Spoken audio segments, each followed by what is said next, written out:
Olá, pessoal, tudo bem? Sou a professora Letícia, estou aqui mais uma vez com mais uma videoaula. Hoje iremos tratar de trigonometria no triângulo retângulo, tá bom? Aí temos aqui o triângulo retângulo, não é isso? Um triângulo, como é que a gente vai identificar que um triângulo é retângulo? Quando vier justamente com esse ângulo aqui, né, que é onde vocês podem ver um quadradinho com um pontinho preto dentro, esse daqui. E esse ângulo aqui, ele vai valer 90 graus. Então, eu posso identificar um triângulo retângulo a partir desse ângulo de 90 graus. Todo triângulo retângulo tem um ângulo de 90 graus, nesse caso aqui, ok? E assim, e às vezes a gente se pergunta, por que triângulo retângulo? Se vocês perceberem, veja que aqui esse triângulo é a metade de um retângulo. Se a gente fosse desenhar aqui, ó, que não vai ficar muito bem desenhado, o retângulo, vocês podem ver que realmente esse triângulo retângulo é a metade de um retângulo. Por isso que chamamos de triângulo retângulo. Também podemos, né, ver que esse retângulo ele tem nomes específicos para cada lado, né?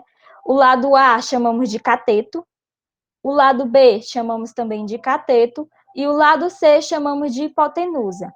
Ah, mas como identificar, né, cada um? Pronto. Para identificar a hipotenusa, podemos ver que ela é o lado maior ou o lado que esteja oposto ao ângulo de 90 graus. Veja que aqui, ó, a hipotenusa, ela está oposto ao ângulo de 90 graus que eu escrevi aqui, é isso? Então, veja que aqui eu vejo que o lado C é a hipotenusa. E o restante dos lados que sobraram são os catetos, tá bom? Esses catetos também, logo depois a gente vai precisar, né, para fazer justamente as relações trigonométricas, devemos saber que existe o cateto oposto e o cateto adjacente. Ah, mas como assim? Você tem que levar em consideração o ângulo, né? No caso aqui, se eu levar em consideração ao ângulo alfa, né, que essa letra grega aqui quer dizer alfa, tá bom? Se eu levar em consideração esse ângulo alfa aqui, então o meu cateto oposto, como fala aqui embaixo, o meu cateto oposto vai ser quem? Quem é o cateto oposto ao ângulo? O A. Então, aqui no caso, o meu cateto oposto seria o valor a letra A, no caso, né? E o cateto adjacente?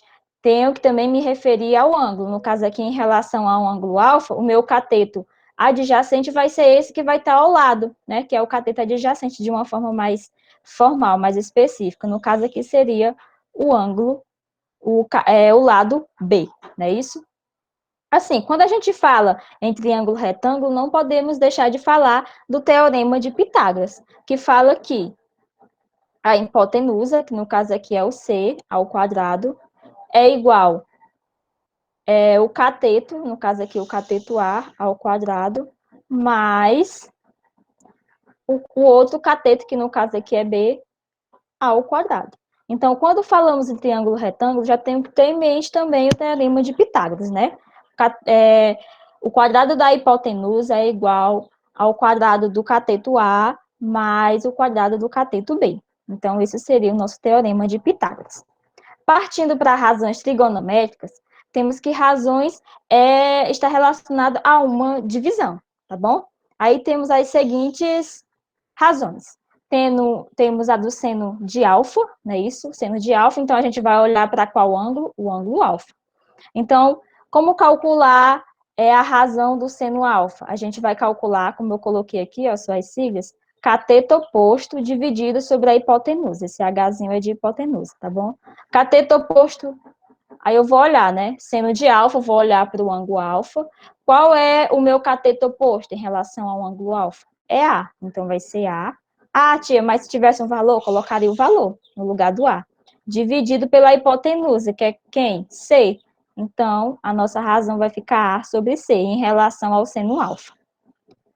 E do cosseno de alfa? Aí eu vou olhar também para o mesmo ângulo, mas agora vai ser o cateto adjacente. Quem é o cateto adjacente ao ângulo alfa? É o B. Então, vai ser o quê? B dividido pela hipotenusa. A hipotenusa é qual lado? É o C, aqui. Eu coloco dividido por C. Passando, temos a tangente de alfa. Vou olhar ainda para o mesmo ângulo alfa. A tangente de alfa é calculada por cateto oposto dividido pelo cateto adjacente. Vou olhar para o ângulo alfa e vou identificar quem é o meu cateto oposto. O meu cateto oposto sempre vai estar o oposto ao ângulo alfa, que no caso aqui é o valor A, não é isso? Então, eu vou colocar A dividido pelo cateto adjacente, que é o cateto que está ao lado do ângulo alfa, que é quem? B. Então, eu vejo que a minha divisão vai ficar A sobre B. Então, veja que aqui eu consegui encontrar essas razões trigonométricas, tá bom? Mais na frente, no próximo vídeo, iremos ter a resolução, né, de exercício envolvendo essas razões trigonométricas e também o teorema de Pitágoras, tá bom? Deixo aqui para vocês uma mensagem, né, uma mensagem reflexiva, que fala: é preciso muita coragem e ousadia para conquistar sonhos. Não basta desejar com todas as forças do mundo. É preciso estar em movimento constante, correr atrás, persistir e perseverar. Então é isso, pessoal. Nunca desista dos sonhos de vocês e até a próxima videoaula.